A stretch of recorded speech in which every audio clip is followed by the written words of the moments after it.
As you're managing your leads, let's go ahead and click into Sandy Brown, who we created earlier. You're going to be recording call records, meetings, any notes that you have for these specific lead interactions. All of that's going to be stored within the leads record.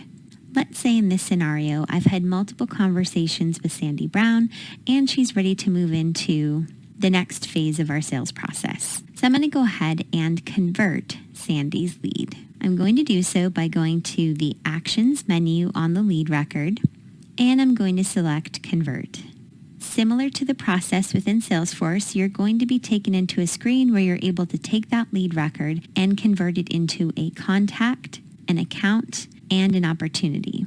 While you're in the conversion process, if Sugar happens to find any duplicate records, it will show you that there is a duplicate available, and you're able to then confirm whether or not this is indeed a duplicate or you can actually save as a new record. Based on what I see here, there's no duplicates for Sandy Brown's contact or ABC Consulting. If I wanted to add any additional information to the contact or account record, I have the ability to expand that item and add any additional information. So let's say I wanted to put that she's part of the sales department. As for the account, I want to make sure that I put this type as prospect, and I can also update the industry to consulting. Now I'm going to go ahead and populate my opportunity. It's best practice to add the name of the account and what they're buying in the name field if you have that information. So I'm going to add ABC Consulting, and they are purchasing a marketing service consult.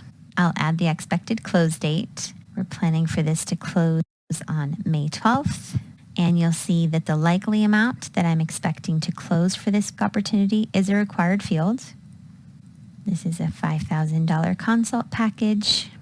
The sales stage is prospecting, but I do have the ability to change that. Let's say that we're at the qualification stage. And when I'm all set, I'm going to click Create Opportunity.